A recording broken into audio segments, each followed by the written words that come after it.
Bismillah. Assalamualaikum warahmatullahi wabarakatuh.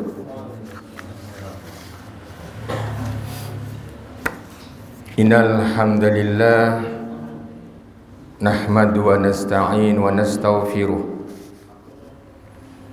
wa na'udzu billahi min syururi anfusina wa min sayyiati a'malina may yahdihillahu fala mudhillalah wa may yudlil fala hadiyalah. Asyhadu an la ilaha illallah wa asyhadu anna Muhammadan abduhu wa rasuluh. Allahumma shalli ala Muhammad wa ala alihi wa sahbihi ajma'in. Faqala Allah ta'ala fil Qur'anil Karim, a'udzu billahi minasy syaithanir rajim. Bismillahirrahmanirrahim. Ya ayyuhalladzina amanu taqullaha haqqa tuqatih wa la tamutunna illa wa antum muslimun. Shadaqallahul azim. Bapak-bapak jamaah rahimakumullah. Pertama-tama, marilah kita senantiasa dan tidak bosan-bosannya kita bersyukur kepada Allah Subhanahu wa ta'ala. Pertama, bersyukur dengan nikmat yang Allah berikan kepada kita. Apakah itu nikmat kesehatan yang sungguh tidak ternilai harganya untuk kita dengan sehat. Kita mampu untuk melaksanakan salah satu atau mengerjakan salah satu yang diperintahkan Allah kepada kita.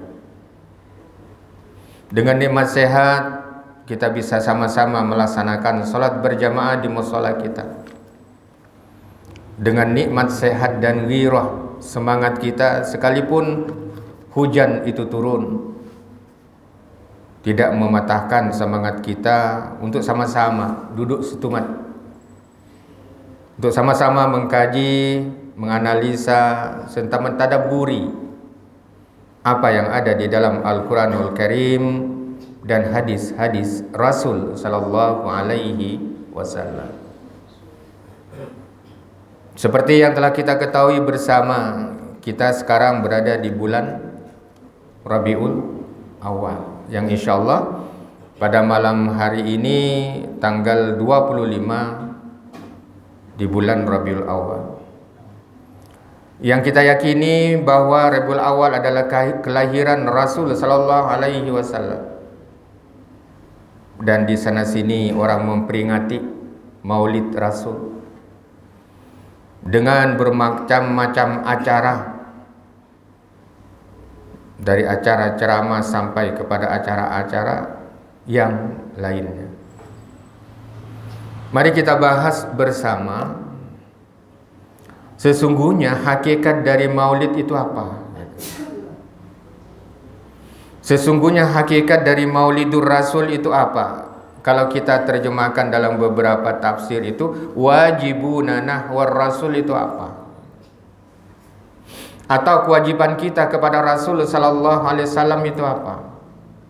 Sehingga dengan demikian, kalau kita sudah mengetahui kewajiban kita kepada Rasul Sallallahu Alaihi Wasallam, tentu yang kita lakukan kada salah lagi, tidak salah lagi. Yang pertama, di dalam kajian Al-Quranul Karim disebutkan, yang pertama adalah kewajiban atau disebut dengan wajibuna nahwar rasuli. Yang pertama kata Al-Quran dalam firman Allah surah yang ke-39. Surah yang ke-39 ayatnya yang ke-33, yang Allah katakan, a'udzubillahi minasyaitonirrajim, tasdiquhu fima akhbara. Yang pertama adalah membenarkan. Apa yang dibenarkan? Apa yang dibenarkan itu adalah apa yang dikabarkan oleh Rasul sallallahu alaihi wasallam kepada kita, maka kita harus tasdik. Maka kita harus membenarkan di dalam hati kita. Nah, seperti seseorang yang bersyahadat itu, maka dia harus takrir bil lisan. Artinya mengucapkan dengan lisannya. Dan setelah diyakini diucapkan dengan lisannya, yang kedua adalah tasdiq bil qalbi. Tasdiq bil qalbi itu adalah bagaimana seseorang itu membenarkan dalam hatinya, membenarkan apa yang dibawa oleh Rasul sallallahu alaihi wasallam, tidak ada yang membantah. Apa yang dicontoh oleh Rasul sallallahu alaihi wasallam tidak diperolok-olok. Apa yang telah dicontohkan oleh Rasul sallallahu alaihi wasallam baik salah perkataan dan perbuatan Rasul sallallahu alaihi wasallam, maka kita sebagai seorang muslim melakukan apa yang disebut dengan sami'na wa ata'na. Kita mendengar lalu kita mentaatinya. Itulah disebut dengan tasdiquhu fima akhbara. Artinya membenarkan apa yang dikabarkan oleh Rasul sallallahu alaihi wasallam. Apa saja yang dikabarkan oleh Rasul sallallahu alaihi wasallam? Salah satu contoh, kata Rasul sallallahu alaihi wasallam, tidak akan pernah beranjak kaki anak Adam sebelum pertama kali di yaumil kiamah nanti. Yang pertama kali dihisab itu adalah tentang salat kita. Yang pertama kali diperhitungkan bagaimana dengan keadaan kita ketika kita di dunia, tentang salat kita. Baru nanti setelah sholat itu hal-hal yang lainnya. Karena di dalam Al-Quran disebutkan wal waznu yauma idinil haq. Nanti kata Allah subhanahu wa ta'ala akan ada sebuah wazan. Wazan itu adalah sebuah timbangan. Yang timbangan itu tidak dipermainkan seperti yang ada di dunia. Artinya timbangan yang maha adil. Timbangan yang maha adil. Karena ada di dunia, ada orang yang hendak berat untung dagangannya, lalu ditaruh benda yang lain di situ, sehingga yang sekilo tinggal dikuranginya seperempat. Nah, itu disebut dengan wail di dalam Al-Quran. Wailul lil mutataffifin. Celaka orang-orang yang selalu mengurangi timbangan. Kalau dia membeli selalu ingin lebih, tapi kalau dia menjual selalu dikurangi, maka Allah katakan wailul orang yang seperti itu. Maka itu disebut dengan wail. Wail itu ada neraka disebut dengan wail, neraka wail. Celaka orang-orang yang disebutkan oleh Allah subhanahu wa ta'ala ketika seseorang itu berdagang. Jadi kalau dia membeli hendak yang lebih, tapi pada gilirannya ketika dia berjual selalu mengurangi. Padahal bukan itu kata Allah subhanahu wa ta'ala keuntungan. Keuntungan dia maksud adalah ketika seseorang itu sama-sama ridho dengan apa yang kita lakukan. Antara ada minkum gitu. Bagaimana seseorang ketika kita melakukan sebuah transaksi itu, masing-masing satu dan dua para pihak itu ridho dengan antara satu dengan lain dengan apa yang kita jual belikan itu. Itu yang pertama. Yang kedua, kata di dalam kajian-kajian tafsir disebutkan wajibuna nahwar rasul. Yang kedua, kewajiban kita semuanya terhadap Rasul sallallahu alaihi wasallam ta'atuhu fima amara. Ta'atuhu fima amara. Di dalam Al-Quran disebutkan pada surah Al-Maidah misalnya. Pada surah Al-Maidah ayat yang keempat dan lain sebagainya disebutkan bahwa kewajiban yang kedua bagi kita sebagai seorang muslim ta'atuhu fima amara. Taat kepada siapa? Taat dengan semua perintahnya. Ta'atuhu fima amara. Artinya taat dengan apa yang telah diperintahkan kepada diri kita. banyak hal yang diperintahkan, banyak hal yang dicontohkan oleh Rasul sallallahu alaihi wasallam.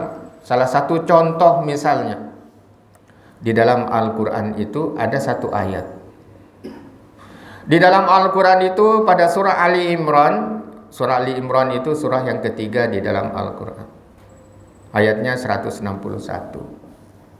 Di situ menjelaskan bagaimana seseorang itu dalam kehidupannya selalu dia melakukan suatu kecurangan kepada orang lain. Allah katakan di dalam Al-Qur'an, "Wa ma kana linabiyyin ayyughalla wa may yawlul ya'ti bima alayya yaumal qiyamah summa tuwaffa kullu nafsin bima kasabat wa hum yadhlimun." Allah katakan di dalam surah Ali Imran itu, tidak mungkin. Apa yang tidak mungkin adalah seorang nabi. Tidak mungkin bagi seorang nabi itu berkhianat dalam urusan harta rampasan perang. Maka di dalam Al-Qur'an itu disebutkan wa may yaulul. Dan barang siapa yang berkhianat dalam urusan perang itu, maka pada hari kiamat nanti, kata Allah Subhanahu wa taala, ia akan datang membawa apa? Membawa benda yang dikhianatinya itu. Maka tiap-tiap diri akan diberi pembalasan tentang apa yang dia kerjakan dan diberikan pembalasan setimpal, sedang mereka tidak dianiaya. Artinya apa? Kalau kita gabungkan di dalam surah yang lain itu Allah sebutkan kullu nafsim bima kasabat rahina. Setiap diri itu akan mempertanggungjawabkan dirinya masing-masing.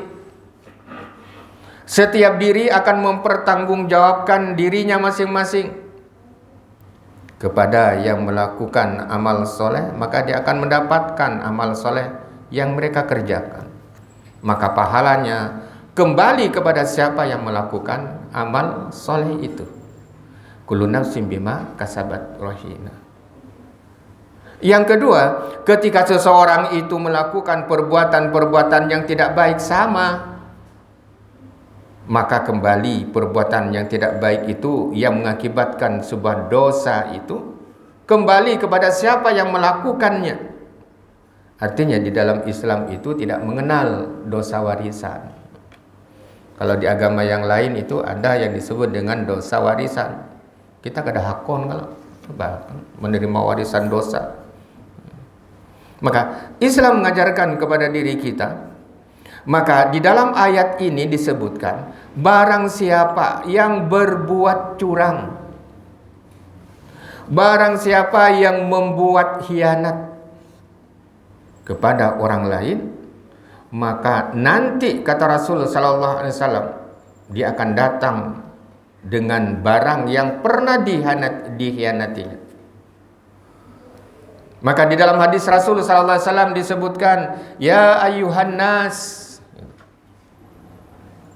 man amila lana amalan fakatamna minhu mihyatun fama fawqah fa huwa ghalli ya'ti bihi yaumal qiyamah. Apa yang disebutkan oleh Rasul sallallahu alaihi wasallam?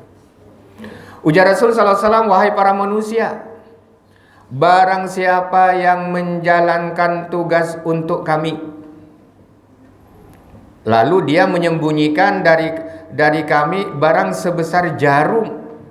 Barang sebesar jarum, ujar Rasul. Maka yang disembunyikan sekalipun itu hanya sebesar jarum, kata Rasul,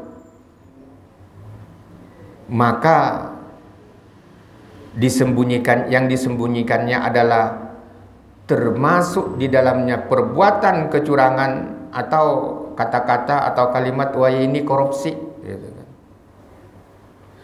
Yang kelak akan dibawa hal yang demikian di yaumil kiamah. Artinya dia akan mempertanggungjawabkan, ujar Rasul, sekalipun hanya sebesar jarum.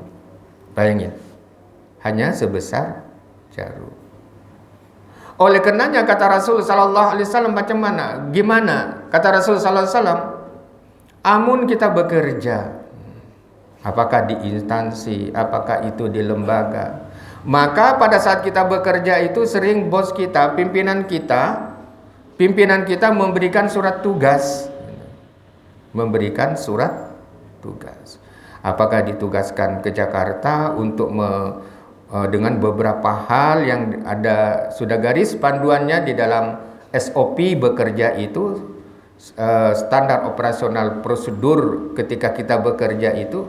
Rasul sebelumnya beberapa abad yang lalu Rasul sudah memberikan satu contoh yang sangat bagus, yang sangat indah. Itulah yang disebut dengan manajemen ala Rasul sallallahu alaihi wasallam. Apa itu kata Rasul sallallahu alaihi wasallam? Apa itu kata Rasul sallallahu alaihi wasallam? Man ista'amalnahu ala amalin falyaji biqalilihi wa katsirihi. Maka kata Rasul sallallahu alaihi wasallam, barang siapa yang kami tugasi, yang ditugasi itu adalah tentu dia mengerjakan sebuah tugas dengan berbekal surat tugas. Berangkat kemana? Ke daerah ini sekitar 7 hari. Lumsumnya berapa? 250.000 sehari. Setap kan? Kalau kepala bagian 500 gitu. Sudah ada tertera di situ semua. Ujar Rasul sallallahu alaihi wasallam, "Falyaji biqalilihi wa kasrihi." Maka kata Rasul sallallahu alaihi wasallam, yang pertama ketika kita melaksanakan tugas-tugas kita, maka hendaklah ia serahkan hasilnya. Apa yang menjadi tanggung jawab kita, maka kata Rasul sallallahu alaihi wasallam, serahkan hasilnya, bikin laporan, tulis. Nah, itulah disebut dengan wayah ini manajemen modern. Artinya transparansi. Tidak ada yang disembunyikan dan tidak ada yang di-markup. Sehingga dengan demikian Rasul mengatakan fal yaji biqalili, yang kecilkah, yang ganalkah, semuanya harus dicatat dengan rapi sebagai bentuk pertanggungjawaban kita kepada atasan kita misalnya. Nah, ini semua sudah diwanti-wanti, sudah diawasi, sudah digambarkan oleh Rasul sallallahu alaihi wasallam bagaimana kita sistem bekerja, bagaimana kita supaya tidak mengambil hak orang lain. Sehingga kata Rasul itu amat celaka nantinya hal yang kita ambil itu kalau bukan haknya nanti dipertanggungjawabkan di yaumil kiamah nanti. Fama utiya, kata Rasul sallallahu alaihi wasallam, fama utiya minhu akhaduhu, maka apa yang diberikan kepadamu boleh diambil. Misalnya diberikan lumsum sehari 300.000, ambil, karena itu ada bagian kita. Kada apa-apa kita ambil, karena itu jatah kita. Itu adalah jatah kita dan hak kita, boleh diambil, kata Rasulullah. Fama utiya min akhadahu. Kalau diberi catatan itu dan memang itu adalah merupakan hak kita, ambil. Karena itu halal adanya. Yang tidak boleh, kata Rasul, wa ma nuhiya anhu intaha. Wa ma nuhiya anhu intaha, dan apa-apa yang dilarang mengambilnya. Misalnya begitu kita melaksanakan tugas, maka ketika kita mewawancarai atau kita melakukan kunjungan kepada masyarakat, jangan sekali-kali ngefek misalnya, sehingga masyarakat itu memberikan sesuatu kepada kita dengan panderan kita. Yang demikian itu, kata Rasul sallallahu alaihi wasallam, wa ma nuhiya anhu intaha. Apa yang dilarang dia mengambilnya, maka hendaklah dia berhenti dan tidak melakukan itu.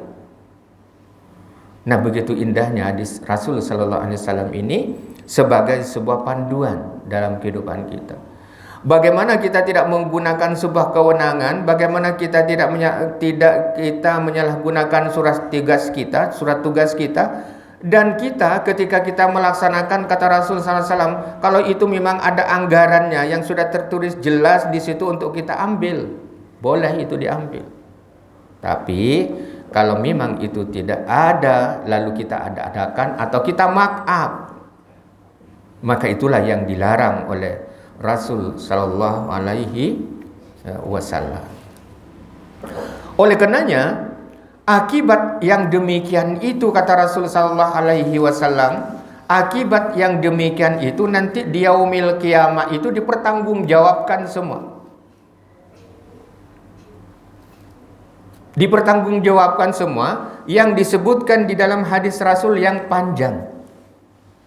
Kata hadis itu disebutkan, laul fiyanna yaji'u hadukum yaumal qiyamah ala raqabatihi ba'irul la ruwaun fayaqulu ya Rasulullah aghithni ya Rasulullah fa'aqulu la amliku laka syai'an qad ablautuk. Dalam hadis ini dijelaskan, nanti kata Rasul sungguh akan melihat gimana di yaumil kiamat nanti. Aku akan melihat seseorang di antara kamu datang pada hari kiamat, tidak datang begitu saja. Kenapa? Ketika di dunia itu dia pernah berkhianat dengan mengambil barang orang lain, lalu pada saat itu Rasul melihat di pundak orang itu di pundak orang itu ada unta yang sangat besar dan bersuara. Kita nggak dapat membayangkan, kadang-kala kita membayangkan. Jangankan unta berapa kintal itu kan. Sedangkan daging berapa kilo kalau kita ditaruh di punggung kita, di mana ada berjalan. Apalagi unta. Manggah kita kan. Bisa-bisa rapai tulangnya kalau gitu. Di hadis ini dijelaskan mereka itu dikalungkan di badannya itu adalah unta. Sehingga pada saat dia sudah tidak tahan demikian itu dari siksa dan azab Allah Subhanahu wa taala, fayaqulu ya Rasulullah aghithni. Rasul, tolong aku Rasul. Tolong aku ya Rasulullah. Orang yang dikalungi untanya itu minta tolong kepada Rasul sallallahu alaihi wasallam. Apa jawaban Rasul? Singkat bandar. Fa'aqulu, lalu dia menjawab, la amliku. La amliku laka syai'an qad ablautuk. Rasul menjawab, aku kadang-kala lagi menolongmu sedikit pun pada hari ini. Aku tidak bisa menolongmu sedikit pun pada hari ini dari siksa Allah. Sesungguhnya aku telah menyampaikan ajaran kepadamu. Pada saat di dunia disampaikan kepada kita hadis-hadis Rasul sallallahu alaihi wasallam, akan tetapi kalian tidak pernah mengindahkan dari ajaran itu. Nah, itulah disebutkan ta'atuhu fima amara. Artinya bagaimana kita mentaati semua perintah dan contoh dari Rasul sallallahu alaihi wasallam. Itu yang pertama, orang yang pertama. Lalu ada orang yang kedua, yang kedua kata Rasul sallallahu alaihi wasallam kasusnya hampir sama. Ulfiyanna yaji'u ahadukum yaumal qiyamah ala raqabatihi syatul laha suwa'un fayaqulu ya Rasulullah aghithni fa'aqulu la amliku laka syai'an qad ablautuka. Orang yang kedua ada yang ketujuh, kasusnya beda. Kasusnya beda, akan tetapi begitu datang pada yaumil kiamah nanti, orang yang pernah mengkhianati orang, orang yang pernah mencurangi orang, orang yang pernah mengambil hak orang lain tanpa sepengetahuannya, apa yang dilakukan oleh orang itu?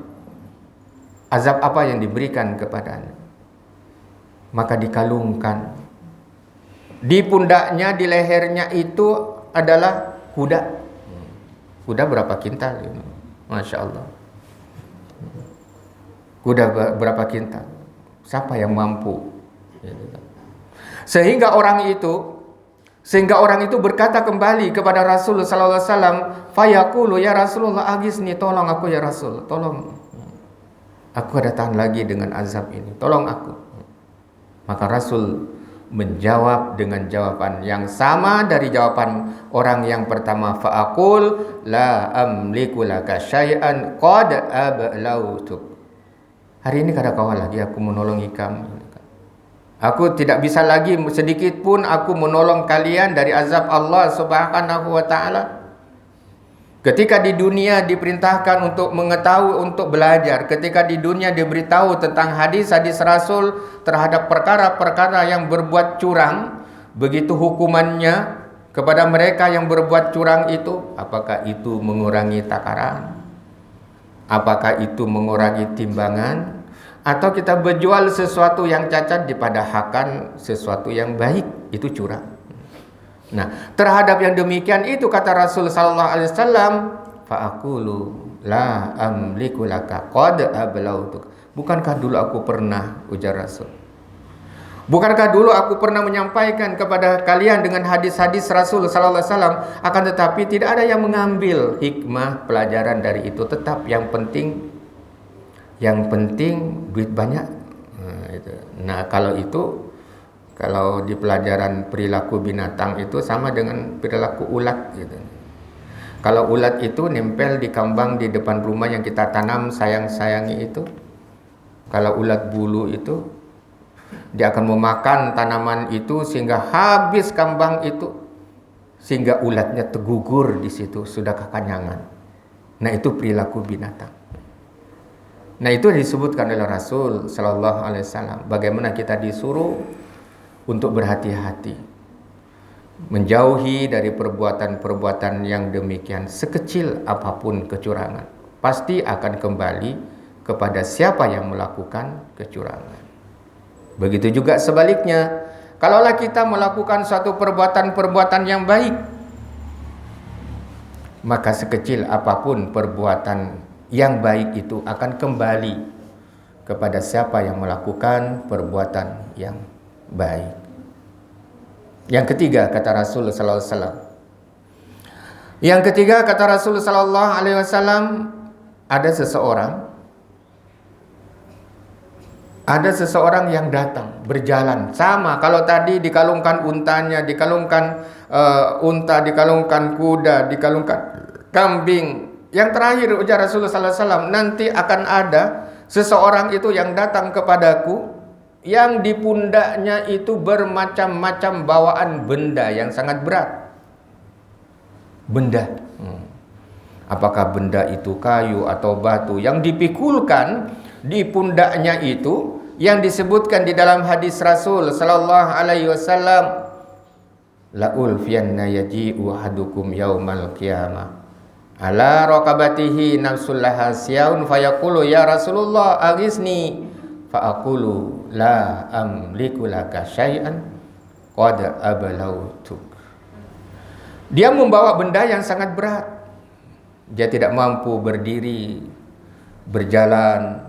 Dia tidak mampu untuk melakukan, saking beratnya. Saking beratnya tindihan yang ada di pundaknya itu. Pada saat itu dia berkata kepada Rasul, aghisni ya Rasulullah, tolong aku ya Rasul dari siksaan azab ini, tolong aku ya Rasul, aghisni. Maka apa yang dijawab oleh Rasul? La amliku laka syai'an qad ablautuk. Sudah aku memberitahu dulu. Ketika di dunia sudah diberitahu, ujar Rasul sallallahu alaihi wasallam, jangan kita pernah melakukan hal seperti itu, akan tetapi kalian tetap melakukannya. Wayah ini aku kada kawak lagi menolong, karena aku sudah menyampaikan, kalian tetap melanggarnya. Nah, itulah disebutkan bagaimana seseorang yang ketika seseorang itu diberikan tugas lalu dia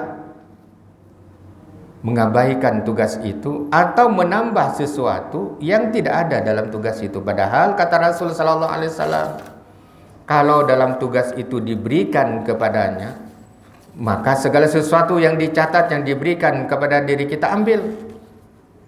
Tapi yang tidak diperbolehkan itu jangan kita ambil, karena itu bukan hak kita. Ketika kita bawani jar orang Banjar ngambil yang seperti itu, maka kata Rasulullah SAW, yang diambilnya itu nanti akan didampakkan di yaumil kiamah. Jadi hadis ini, Al-Quran yang ulun bacakan 161 surah Ali Imran itu memberikan tadabbur kepada diri kita. Yang pertama adalah bagaimana sifat kejujuran itu yang pertama. Dan yang kedua, di samping sifat kejujuran pada diri manusia masing-masing, yang kedua, ketika kita memahami sebuah manajemen, sesuatu yang dibolehkan boleh kita ambil, dan yang tidak boleh diambil, maka kita akan tetap simpan di situ. Yang ketiga adalah kata Rasulullah sallallahu alaihi wasallam, segala sesuatu yang kita kerjakan yaji'u biqalili wa kasrihi. Segala sesuatu yang kita kerjakan itu tulis berataan. Untuk apa? Untuk kelengkapan laporan. Sehingga dengan demikian kelengkapan laporan yang kita kerjakan, dari mulai tanggal berapa kita bertugas, lalu kita pulang, lalu kita berikan kepada pimpinan kita. Kalau laporan itu sesuai dengan apa yang digariskan dari manajemen, maka tidak ada salah satu pun yang bisa membuat diri kita celaka. Oleh karenanya jamaah rahimakumullah, Rasul pernah mengutus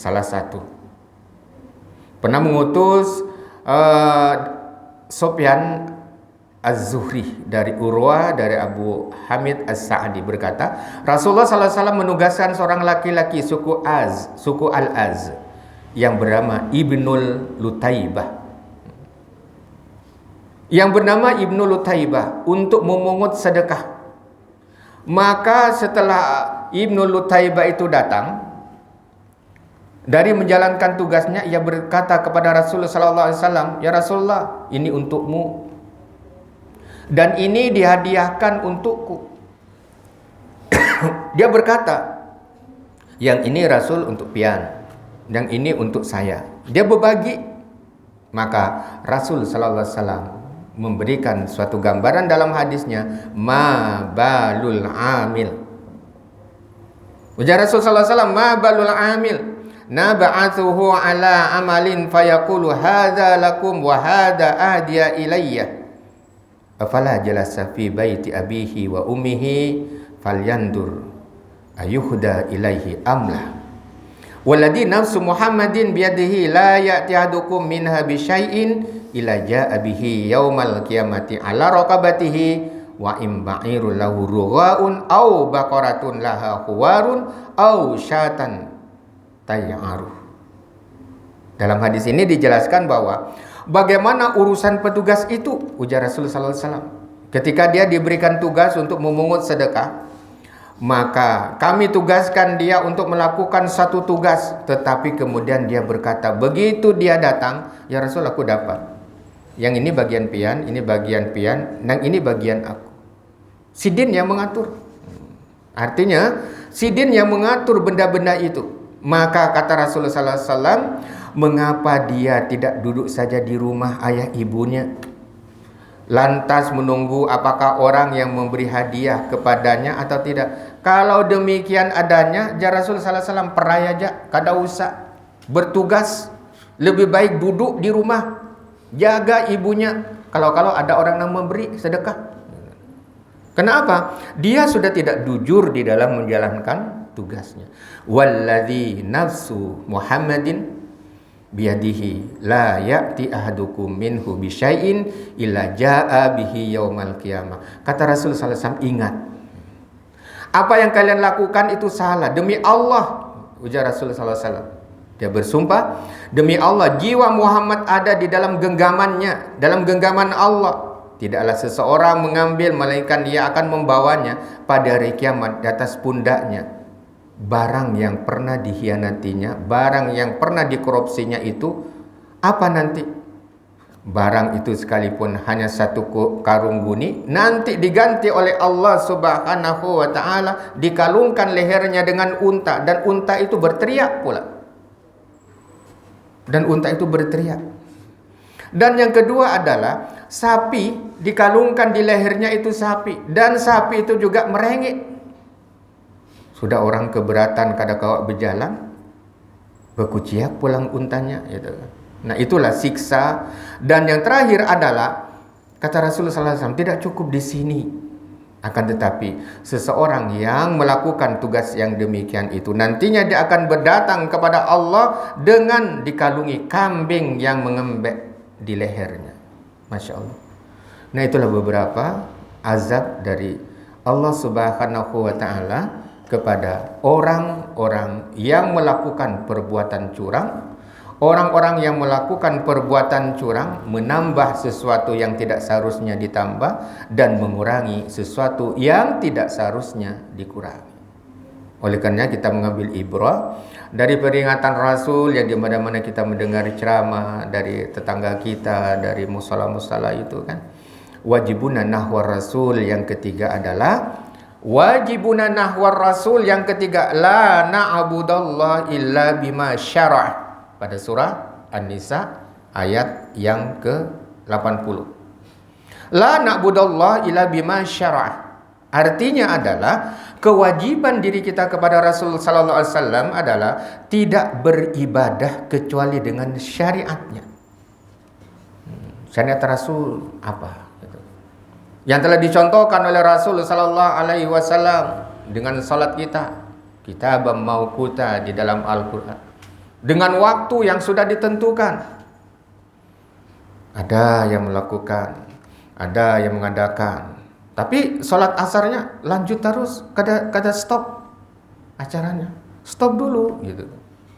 Nah, setelah sholat asar sambung lagi gitu. Nah, itu disebutkan oleh Rasul, oleh Allah Subhanahu wa Ta'ala di dalam surah An-Nisa itu, la na'budallah illa bima syara'. Artinya tidak beribadah kecuali dengan syariatnya. Karena kenapa disebutkan la na'budallah bima syara'a? Kenapa disebutkan demikian? Sahnya sebuah ibadah itu harus memenuhi dua unsur. Harus memenuhi dua unsur. Unsur yang pertama ketika kita beribadah, ketika kita sholat dan lain sebagainya melakukan kebaikan, pertama kali yang harus kita lakukan untuk menjadi sahnya sebuah ibadah diterima oleh Allah adalah niat kita. Niat ikhlas karena Allah Subhanahu wa Ta'ala. Dan yang kedua adalah setelah niat ikhlas karena Allah, yang kita lakukan itu sesuai dengan syariat, sama dengan apa yang ulun sebutkan di dalam surah An-Nisa, la na'budullah illa bima syara'a. Tidak beribadah kepada Allah kecuali dengan syariatnya. Kita berikan contoh misalnya, sudah berniat kita melakukan sholat, mengerjakan sholat, akan tetapi yang kita kerjakan salah. Apa yang kita kerjakan salah. Pernah ulun membawa jamaah umroh dulu, lalu sudah hari yang kedua sidin jalan sorangan. Pian tahulah sudah, enggak sudah tahu Pak. Ya jalan dengan kawan lah, berkawan, jangan sorangan. Sekalinya datang melapor, Ustaz jangan. Ulun Masya Allah, Alhamdulillah ulun sudah melaksanakan tawaf tadi. Saking semangatnya Ustaz, ulun bertawaf 21 kali putaran. Wah, 21. Nah, jadi apa tugas kita? Nang kaya itu bagus, Pang, tapi tuntunan tawaf itu 7 kali putaran. Kada boleh 21. Kalau 21 sudah overdosis. Ya kan itu kan. Nah, itu disebutkan dalam Al-Qur'an, la na'budullah illa bima syara'a. Tidak beribadah kepada Allah kecuali dengan syariat yang sudah ditentukan kepada kita. Kalau 7 kali putaran, 7 kali putaran. Kalau putarannya berlawan dengan arah jam, ikuti. Jangan kita memutar ke kanan. Kalau ke kanan, kita bertabrakan dengan orang kan gitu kan. Nah, itulah disebutkan la na'budallah bima syariah. Jadi singkatnya, wajibuna nahwar Rasul, yang seterusnya adalah al-imanu bih, bagaimana kita mengimaninya, mahabbatuhu, mencintainya, ta'zimuhu adalah mengagungkannya. Dengan mengagungkan apa? Tentu kita berbanyak salawat kepada Rasul, nusratuhu wa ta'ziruhu, menolong dan membela kalau ada orang yang mengenyek Rasul, mahabbatuhu man ahabbahu, mencintai para pencintanya, ihya'u sunnati, artinya kita menghidup-hidupkan sunnahnya.